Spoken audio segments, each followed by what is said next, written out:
जिस चेहरे ने एक गाने के जरिए पूरे देश को झूमने पर मजबूर कर दिया, जिसकी आंखों में चंचलता और मुस्कान में सादगी थी, उसी शेफाली जरीवाला की जिंदगी में ऐसे राज छुपे हैं जो ना कभी टेलीविजन की स्क्रीन पर दिखे और ना ही पेज 3 की ग्लैमरस हेडलाइंस में। कांटा लगा ने उन्हें रातों रात स्टार बना दिया। लाखों युवाओं की धड़कन बन चुकी शेफाली को लेकर हर किसी की सोच थी कि अब ये लड़की बॉलीवुड में राज करेगी। लेकिन कुछ वक्त बाद वो अचानक गायब हो गई। जब लौटी तो नई पहचान, नए रिश्ते और कई अधूरी खामोशियां साथ लेकर। कहते हैं ना, हर चमकते चेहरे के पीछे एक अधूरी कहानी होती है। शेफाली की कहानी भी ऐसी ही है, जहां ग्लैमर की चमक के पीछे था दर्द, जहां शोहरत के शोर में दब गई थी एक लड़की की असली आवाज। उनके रिश्ते, करियर की लड़ाइयां, मानसिक तनाव, कोर्ट केस और उस चमकते हुस्न के पीछे की सच्चाई, बहुत कुछ ऐसा है जो दुनिया नहीं जानती। इस स्टोरी में हम आपको बताएंगे शेफाली जरीवाला के 20 ऐसे डार्क सीक्रेट्स जो उनके चाहने वालों ने कभी नहीं सुने होंगे। ये कहानी सिर्फ एक अदाकारा की नहीं, बल्कि एक औरत की है जिसने शोहरत के बदले अकेलापन और संघर्ष खरीदा। शेफाली जरीवाला, जिन्हें पूरे देश ने कांटा लगा गर्ल के नाम से पहचाना, उनकी जिंदगी जितनी ग्लैमरस बाहर से दिखती है, अंदर से उतनी ही जटिल, रहस्यमयी और दर्दनाक रही है। ग्लैमर वर्ल्ड की चकाचौंध में जब शेफाली ने कदम रखा था, तब शायद किसी ने नहीं सोचा था कि इतनी कम उम्र में उन्हें इतनी शोहरत, इतनी पहचान और उतनी ही गहराई तक की तकलीफें झेलनी पड़ेंगी। साल 2002 में जब उनका गाना कांटा लगा आया तो पूरे देश में तहलका मच गया था। एक सिंपल से वीडियो ने उन्हें रातों रात स्टार बना दिया। लेकिन इसी स्टारडम के पीछे छुपी थी एक ऐसी सच्चाई जो धीरे धीरे उनकी पहचान को निगलने लगी।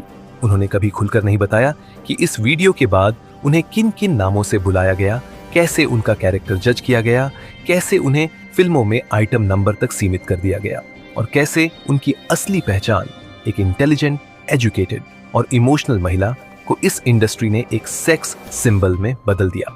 लोग उनकी मुस्कुराहट देखते थे, लेकिन कोई नहीं जानता था कि उस मुस्कान के पीछे कितनी बार उन्होंने अकेले बाथरूम में जाकर रोया है। एक इंटरव्यू में उन्होंने माना था कि कई बार ऐसा लगता था कि मैं किसी और की बनाई हुई स्क्रिप्ट में एक कठपुतली बन गई हूं। और ये बात उनके करियर के हर मोड़ पर सच साबित होती रही। पहली शादी, जो बाहर से परफेक्ट दिखती थी, अंदर से इतनी जहरीली थी कि शेफाली डिप्रेशन में चली गई थी।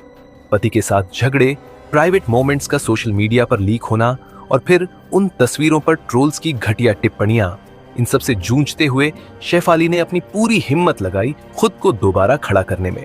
लेकिन यह तो सिर्फ शुरुआत थी। असली दर्द तब शुरू हुआ जब उन्होंने दूसरी बार शादी की और फिर वहां भी उन्हें अपनी पहचान और आजादी के लिए लड़ना पड़ा। शोहरत की ऊंचाइयों पर पहुंचने के बाद शेफाली का नाम कई बार उन विवादों से भी जुड़ा जो उन्होंने कभी चाहकर भी नहीं चुने, जैसे रियलिटी शो के दौरान कंटेस्टेंट से पर्सनल झगड़े या फिर मीडिया द्वारा जबरदस्ती उनके एक्स को लेकर किए जाने वाले सवाल। लेकिन इन सबसे अलग जो बात सबसे ज्यादा दर्द देती थी, वो था उनका मां न बन पाने का संघर्ष। एक ऐसी लड़ाई जो उन्होंने चुपचाप, मीडिया से दूर, अकेले लड़ी। उन्होंने आईवीएफ और मेडिकल ट्रीटमेंट्स के कई दौर झेले, बार बार खुद को टूटने से बचाया। और इसी लड़ाई में उनके पति की भूमिका भी कभी सहायक रही तो कभी बिल्कुल भी नहीं। आज जब लोग उन्हें सोशल मीडिया पर ट्रोल करते हैं ये कहकर कि ये तो बस एक गाना करके फेमस हो गई, तो शायद उन्हें नहीं पता कि उस एक गाने के पीछे कितनी मेहनत, कितनी उम्मीदें और फिर कितनी पीड़ा छुपी है। शेफाली जरीवाला की जिंदगी सिर्फ एक कांटा लगा गर्ल की कहानी नहीं है। ये कहानी है एक ऐसी लड़की की जिसने हर कांटे को अपनी त्वचा में चुभने दिया, लेकिन फिर भी मुस्कुराते हुए दुनिया को बताया कि वो सिर्फ एक चेहरा नहीं, एक आवाज है जो अब अपनी सच्चाई खुद सुनाना चाहती है। शेफाली जरीवाला की जिंदगी का अगला अध्याय एक ऐसे मोड़ पर पहुंचता है जहां ग्लैमर, कामयाबी और निजी संघर्ष एक दूसरे से उलझते दिखाई देते हैं। कांटा लगा गर्ल के नाम से मशहूर शेफाली ने इंडस्ट्री में अपनी एक अलग पहचान बना ली थी, लेकिन इस चमक के पीछे जो दर्द, असुरक्षा और भावनात्मक उथल पुथल छुपी थी, उसे बहुत कम लोग ही समझ पाए। शेफाली की पहली शादी हर किसी को बाहर से एक परफेक्ट रिश्ते की तरह नजर आती थी, लेकिन अंदर ही अंदर वह रिश्ता टूटने की कगार पर था। उन्होंने कभी खुलकर ये नहीं बताया कि रिश्ते में किस तरह की कड़वाहट थी, लेकिन समय के साथ वो इशारे करती रहीं कि वह एक ऐसे माहौल में थीं जहां उनकी आवाज को दबाया जा रहा था।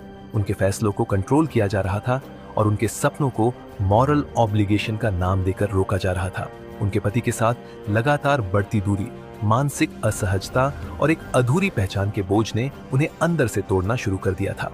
कई बार मीडिया में उनके डिप्रेशन और अकेलेपन की खबरें आईं, लेकिन इंडस्ट्री ने इसे सिर्फ स्ट्रेस ऑफ फेम कहकर टाल दिया। इसी दौरान शेफाली ने धीरे धीरे खुद को स्पॉटलाइट से दूर करना शुरू कर दिया। पार्टीज, इवेंट्स और अवार्ड फंक्शन से उनकी दूरी साफ दिखने लगी, लेकिन इस सब के बीच वो खुद को फिर से खोजने की कोशिश में लगी रही। उन्होंने योग, थेरेपी और स्पिरिचुअल प्रैक्टिसेस को अपनी लाइफ का हिस्सा बनाया और एक लंबे ब्रेक के बाद नाच बालिए जैसे रियलिटी शोज से वापसी की, जहां उन्होंने अपनी नई जिंदगी के झलक दिखाए। इस बार शेफाली अकेली नहीं थी, उनके साथ थे उनके नए जीवन साथी पराग त्यागी, जिनके साथ उन्होंने दोबारा अपने टूटे हुए आत्मविश्वास को जोड़ा। लेकिन ये रिश्ता भी इतना सीधा नहीं था। कुछ सूत्र बताते हैं कि पराग और शेफाली के बीच कई बार निजी झगड़े हुए, जो मीडिया तक तो नहीं पहुंचे, लेकिन इंडस्ट्री के कुछ लोग इनके बारे में जानते थे। शेफाली ने हमेशा खुद को एक सशक्त महिला के रूप में पेश किया, लेकिन हर बार जब उन्होंने अपनी निजी परेशानियों से बाहर निकलने की कोशिश की तो उन्हें या तो ट्रोल किया गया या ड्रामा क्वीन कहकर बदनाम किया गया। ये वही दौर था जब उन्होंने अपनी मानसिक स्वास्थ्य की स्थिति को लेकर सोशल मीडिया पर भी कुछ संकेत दिए, जहां उन्होंने हीलिंग, सेल्फ लव और टॉक्सिक डिटैचमेंट जैसे शब्दों का इस्तेमाल किया, जो कहीं न कहीं उनके निजी जीवन की उथल-पुथल की गवाही दे रहे थे। वो धीरे धीरे खुद को रियलिटी शोज, इन्फ्लुएंसर मार्केटिंग और फिटनेस कम्युनिटी में एक ब्रांड की तरह रिपोजिशन कर रही थी, लेकिन उनके पीछे छिपा दर्द, खोखलापन और कई अनकहे राज अब भी जिंदा थे, जिन्हें उन्होंने कभी सामने नहीं आने दिया। और यहीं से शुरू होती है शेफाली की जिंदगी का सबसे अंधेरा लेकिन सबसे वास्तविक चैप्टर, जहां वो एक ही समय पर अपने पुराने रिश्ते के जख्म, करियर के दबाव और नए रिश्ते की उम्मीदों से लड़ती है। शेफाली जरीवाला की जिंदगी का सबसे गहरा और रहस्यमय पहलू शायद वह है जो उन्होंने अपनी दूसरी शादी और प्रोफेशनल रीबिल्डिंग के दौरान दुनिया से छुपा कर रखा। पराग त्यागी के साथ उनका रिश्ता बाहर से जितना परफेक्ट दिखता था, अंदर से उतना ही जटिल और उलझा हुआ था। दोनों एक दूसरे के साथ सोशल मीडिया पर पोस्ट शेयर करते थे, फिटनेस वीडियो अपलोड करते थे, लेकिन कैमरे के पीछे उनके बीच हर दिन छोटी छोटी बातों को लेकर तकरार होती थी। कुछ नजदीकी लोगों का कहना है कि पराग एक पॉजिटिव पार्टनर थे। वो नहीं चाहते थे कि शेफाली इंडस्ट्री में उन लोगों के साथ काम करे जो कभी उनके पास्ट से जुड़े थे। इस कारण कई बार शेफाली को प्रोजेक्ट्स छोड़ने पड़े, इवेंट्स कैंसिल करने पड़े और वह फिर से उसी स्थिति में आ गई जहां उन्हें अपने फैसलों के लिए सफाई देनी पड़ रही थी। दूसरी तरफ पराग का भी करियर खास नहीं चल रहा था। उन्हें छोटे छोटे रोल्स मिल रहे थे और ये बात उनके आत्मसम्मान को खलती थी। इस असंतुलन ने दोनों के रिश्ते को धीरे धीरे खोखला करना शुरू कर दिया। लेकिन शेफाली इस बार टूटना नहीं चाहती थी। उन्होंने खुद को व्यस्त रखा, रियलिटी शोज में बतौर जज, फिटनेस इवेंट्स में पैनलिस्ट और मेंटल हेल्थ कैंपेन्स में बतौर वक्ता। उन्होंने खुद को टॉक्सिक रिलेशनशिप सर्वाइवर की छवि देना शुरू किया और उस ब्रांडिंग के जरिए फिर से इंडस्ट्री में अपनी जगह बनाने की कोशिश की। लेकिन ये सब उतना आसान नहीं था। सोशल मीडिया पर कई लोग उन्हें अटेंशन सीकर कहने लगे। कुछ ने उनके पुराने वीडियोस को उठाकर ट्रोल करना शुरू कर दिया। इसके बावजूद शेफाली ने खुद को संभाला और अपने कुछ पुराने दोस्तों के साथ एक बुटीक डिजिटल प्रोडक्शन हाउस शुरू किया, जिसका मकसद था महिलाओं के मुद्दों पर शॉर्ट फिल्म्स और डॉक्यूमेंट्रीज बनाना। हालांकि इस प्रोजेक्ट को कोई बड़ी कमर्शियल कामयाबी नहीं मिली, लेकिन इससे शेफाली को एक नई दिशा जरूर मिली। इसी दौरान उनके जीवन में एक और बड़ा मोड़ आया जब उन्होंने मां बनने के लिए सरोगेसी का विकल्प अपनाने की कोशिश की। उन्होंने खुलकर मीडिया में बताया कि वो और पराग माता पिता बनना चाहते हैं, लेकिन प्रक्रिया जटिल है। हालांकि इस मुद्दे के बाद उनके रिश्ते में एक बार फिर तनाव बढ़ गया। कुछ मीडिया रिपोर्ट्स में यह भी आया कि पराग को इस निर्णय में दिलचस्पी नहीं थी और ये शेफाली का एक तरफा फैसला था। इसी कारण दोनों के बीच दूरी बढ़ती गई और कई बार ऐसी खबरें भी आईं कि दोनों अब साथ नहीं रह रहे। इस पूरे दौर में शेफाली का मानसिक स्वास्थ्य फिर से डगमगाने लगा। उन्होंने अपने इंस्टाग्राम पर लंबे गैप लेने शुरू कर दिए। कई बार क्रिप्टिक मैसेज लिखे, जैसे कुछ घाव नहीं खून बहाते हैं, वे चुपचाप जलते हैं। ये सब उन फैंस के लिए झटका था जो उन्हें एक सशक्त और प्रेरणादायक महिला मानते थे। लेकिन असली झटका तब आया जब एक दिन खबर आई कि शेफाली और पराग अब सेपरेटेड हैं। हालांकि दोनों ने इस पर कोई पब्लिक स्टेटमेंट नहीं दिया। इसके बाद शेफाली एकदम लो प्रोफाइल हो गई। न पब्लिक इवेंट्स, न मीडिया अपीयरेंस और न ही कोई नया प्रोजेक्ट। सिर्फ इतना पता चला कि वो विदेश में थीं, शायद यूएसए में एक लंबे रिट्रीट या थेरेपी प्रोग्राम में शामिल होने के लिए।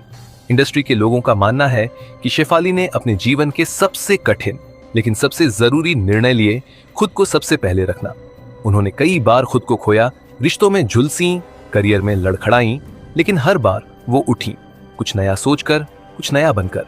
इस सारे संघर्ष, जटिलताओं और दर्द के बीच जो बात सबसे गहरी छुपी रही वो थी शेफाली जरीवाला की कोशिशें खुद को औरों के लिए साबित करने की, लेकिन आखिर में खुद के लिए जीने की। और यहीं से शुरू होती है उस डार्क सीक्रेट की आखिरी कड़ी, जहां शोर नहीं, सिर्फ सच्चाई बचती है। शेफाली जरीवाला की जिंदगी के सबसे अनकहे पहलू अब एक ऐसे मोड़ पर थे जहां हर चीज बहुत शांत तो दिख रही थी, लेकिन उस शांति के पीछे एक घना तूफान पल रहा था।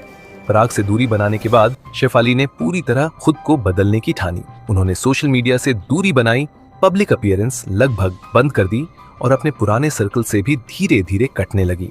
जो लोग उन्हें पहले हर इवेंट में देखते थे वो अब उनकी तस्वीरों के लिए तरसने लगे। लेकिन इस गायब हो जाने के पीछे सिर्फ कोई साधारण वजह नहीं थी। ये एक सुनियोजित रिट्रीट था, एक आत्म खोज का सफर जो किसी हिमालय की गुफा में नहीं बल्कि विदेश की साइकोलॉजिकल हीलिंग फैसिलिटी में हो रहा था।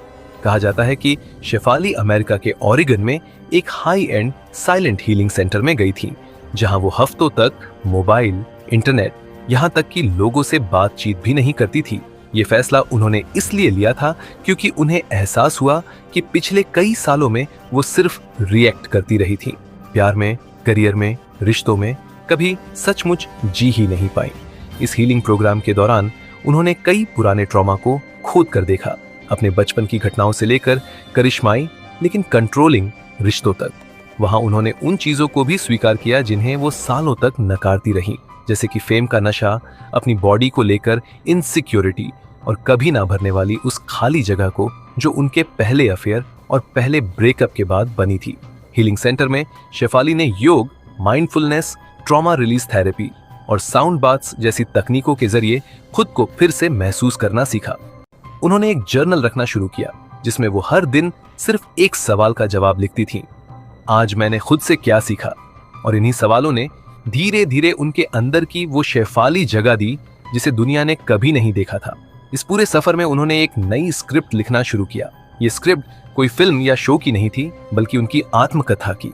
उन्होंने तय किया कि वो अपनी जिंदगी की सबसे कड़वी सच्चाइयां, अपनी पहली शादी की टूटन, दूसरी शादी की जटिलताएं, इंडस्ट्री में शोषण, सोशल मीडिया के दबाव, सब कुछ बिना फिल्टर के लिखेंगी। लेकिन यह फैसला आसान नहीं था क्योंकि कई बड़े नाम और संस्थान उनके जिक्र से घबरा सकते थे। फिर भी शेफाली ने ठान लिया था कि अगर वो दोबारा अपने नाम को जीना चाहती है तो पहले उसे समझाना होगा। इस दौरान उन्होंने अपने फैंस के कुछ पुराने पत्र, डीएम और ईमेल्स पढ़े जिसमें लोग उन्हें काया नहीं बल्कि शेफाली के रूप में अपनाना चाहते थे। उन्होंने समझा कि लोग अब भी उन्हें सिर्फ कांटा लगा गर्ल से आगे देखने के लिए तैयार है अगर वो खुद अपने आप को वैसे पेश करे। इस सोच ने उन्हें इंडिया लौटने पर मजबूर किया। भारत लौटकर उन्होंने सबसे पहले अपने पुराने घर को बेचा, जिस घर में उन्होंने पराग के साथ जीवन की नई शुरुआत की थी, और एक छोटा सा फ्लैट खरीदा मुंबई के एक शांत उपनगर में जहां कोई उन्हें पहचानने नहीं आता था। वहां उन्होंने अपने रूटीन को दोबारा बनाना शुरू किया। सुबह जल्दी उठना, ध्यान करना, हेल्दी खाना बनाना और सबसे अहम, खुद को बिना जज किए एक्सेप्ट करना। अब वो कैमरे से डरती नहीं थी, लेकिन उन्हें उसकी जरूरत भी नहीं थी। उन्होंने इंटरव्यू देना शुरू किया, लेकिन सिर्फ उन्हीं को जो सच्चाई दिखाना चाहते थे, ग्लैमर नहीं। उनकी बातें अब वायरल नहीं होती थीं, लेकिन जो सुनते थे वो उन्हें गहराई से समझते थे। एक फैंस ने कमेंट किया, अब आप रियल शेफाली लगती है, पहले सिर्फ परछाई थी। ये वाक्य उनके लिए किसी अवार्ड से कम नहीं था। धीरे धीरे शेफाली ने फैसला किया कि वो सिर्फ अपने अनुभवों को ही नहीं, दूसरों की कहानियों को भी आवाज देंगी। उन्होंने एक पॉडकास्ट सीरीज शुरू की, बिहाइंड हर स्माइल, जहां वो इंडस्ट्री की उन महिलाओं को बुलाती थीं जो हमेशा परफेक्ट दिखी हैं लेकिन अंदर से टूटी हुई थी।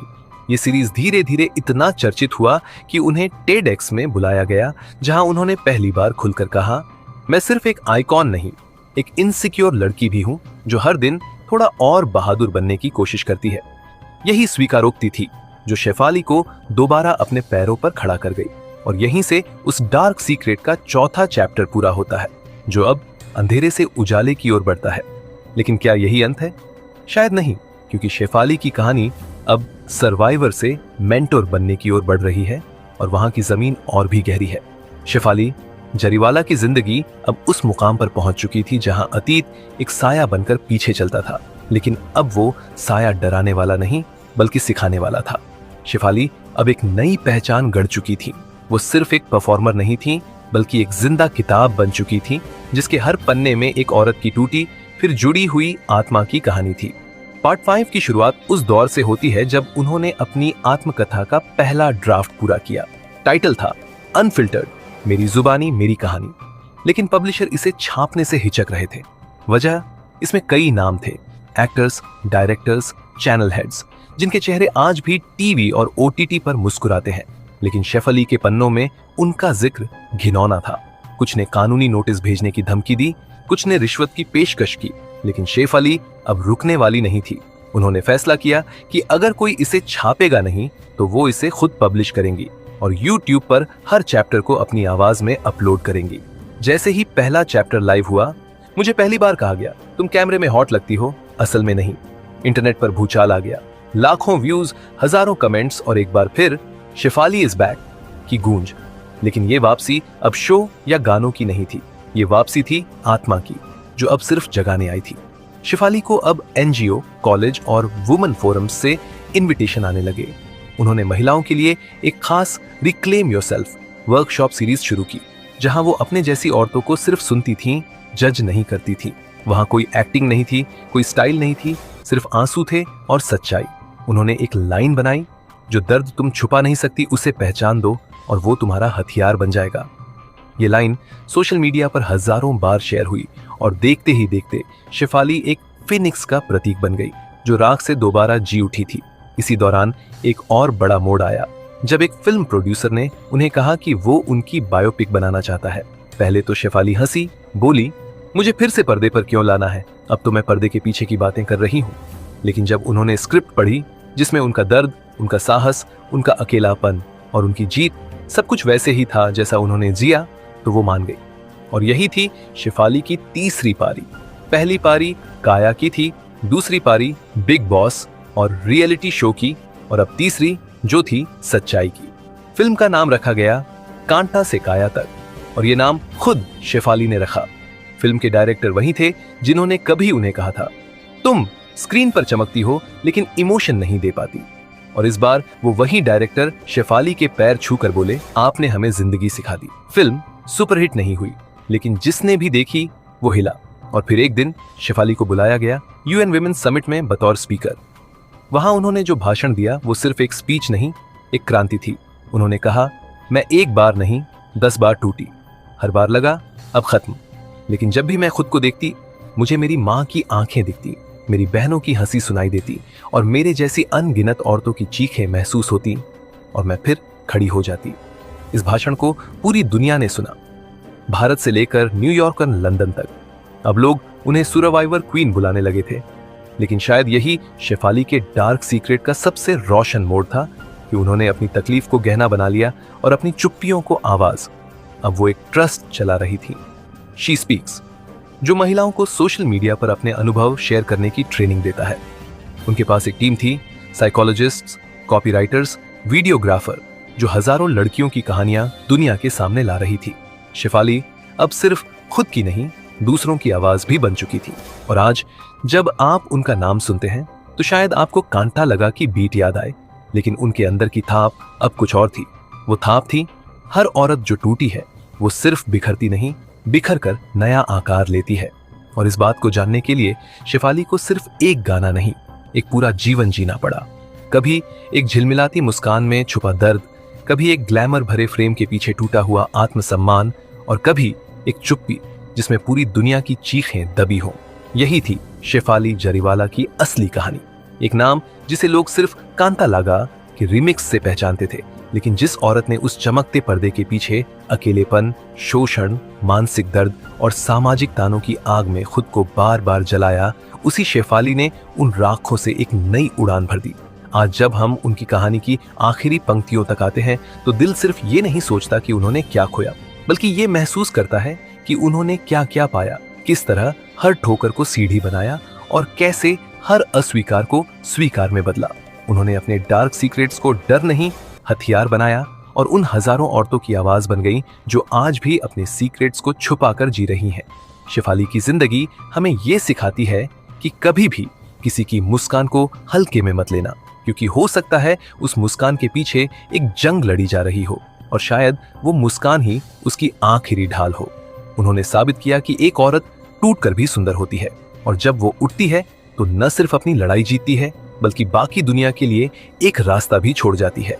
अगर ये कहानी आपका दिल छू गई हो तो इस वीडियो को लाइक जरूर करें, सब्सक्राइब करें ताकि आप ऐसी और भी कहानियां मिस न करें और कमेंट में हमें जरूर बताएं